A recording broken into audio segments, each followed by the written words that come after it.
All right, this is 917 Restoration Part 3.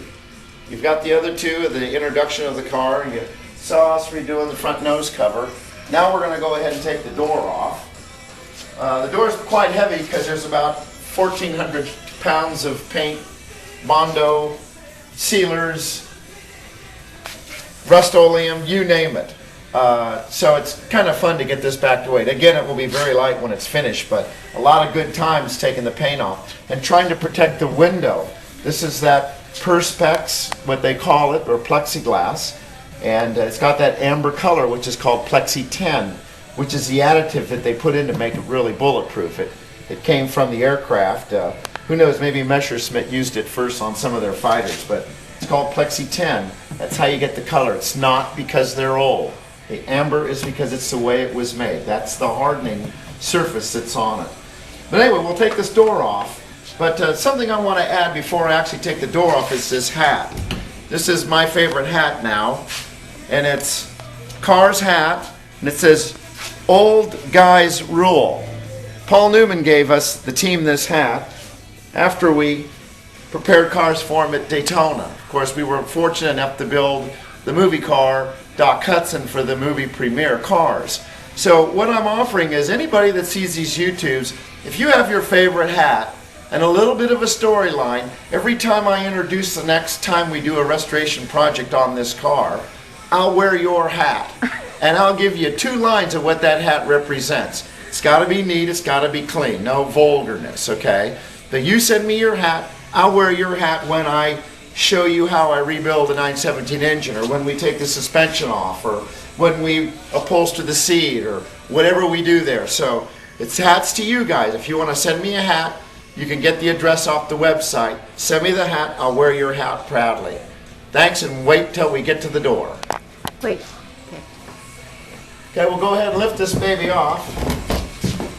Little cumbersome. Special little hinges. They're actually the ball and sockets off the carburetor linkage or the fuel injection linkage.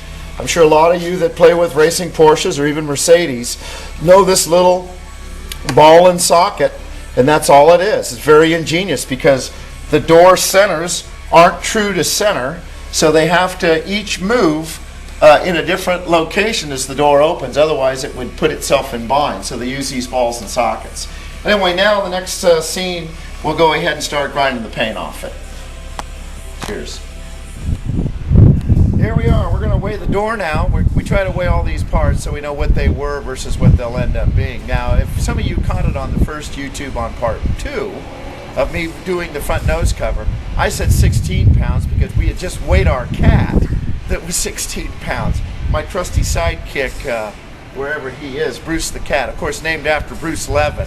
I used to work for Bruce, so we nicknamed him Bruce for Bruce Levin. Anyway, it was really 7 pounds, not 16 pounds. The door right now is weighing out at 11 pounds.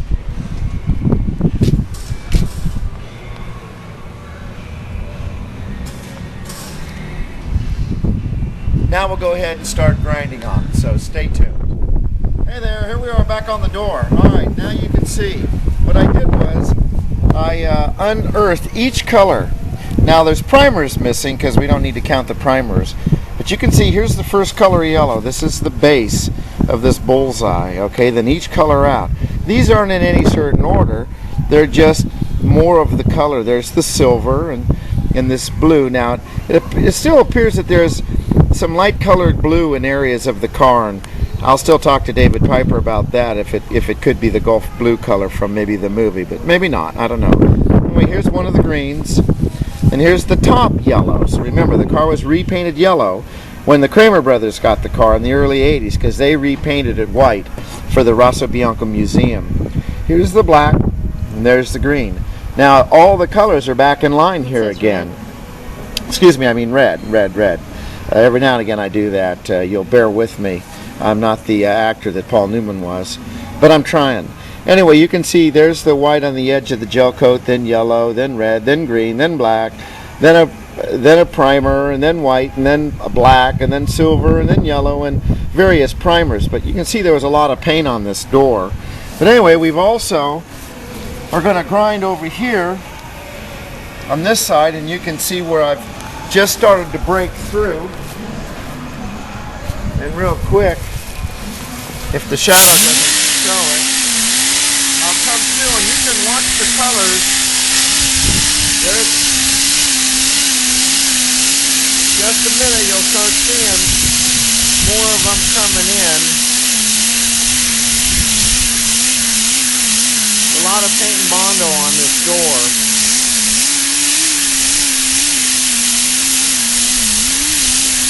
Just depends on how much they had stripped it before. You can see it's down to the base fiberglass here, so in this area maybe the door was hit or something and more of the paint was off, because you would think there'd be yellow here. Now the red is evidently from Lucky Strike as a sponsorship, because only the top part of the door should have red on it, and you can see the red and the red and the red. The bottom will not have red, so these are just ways we figure out from pictures that we see, and a lot of people are out there helping us with photos, which we really appreciate. But hey, we'll update this when I get done grinding all the paint off it, and we'll put it back on the scale like we did the nose cover yesterday. Here we are again, back to the door, making some really good discoveries. As Sharon zooms in, here's this gold trim again. And maybe that's adding up to be Lucky Strike. That's kind of hard to tell. As you see, I found it in the total rondelle, or the number circle. Now here's the red from the Lucky Strike. The red starts here and works itself up. You can see I've gone through in 3 places. Don't go so fast with your So finger. I'm not supposed to go so fast, even though everybody heard that too. My director is now, the producer is now the stunt man. Anyway, here we are. I'm going to grind it all off now, so this is all now documented. Gold, what a discovery. Red, another discovery. And thank you, and talk to you in just a bit.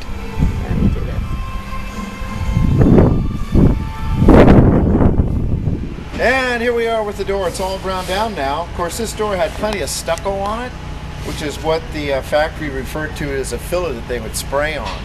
Only it goos up, so it took 10 times the time to get that stuff off. But anyway, the door went from 11 to a little more than 3 pounds. Stripped both inside and out. You can see some of the remains of the gel coat here. I'll Duratec it, white Duratec, which will seal the surface and keep the pattern from coming through. And then on the inside, I'll go ahead and reskin it in all the factory materials. I've ground all this down, so I might be adding maybe another pound to it after glass and paint, but it'll still be well within the confines of what it was when it was new. You can see another set of ID lights. So somewhere we'll come up with the ID light that was on this car, and maybe it was Lamar or somewhere else, but definitely had lights when we took it apart here and on the top, but there's a new one that was covered up with Bondo, so that could prove to be something exciting. Anyway, here you go. Don't forget the hat thing, and we'll go on to the next step on maybe taking the engine out.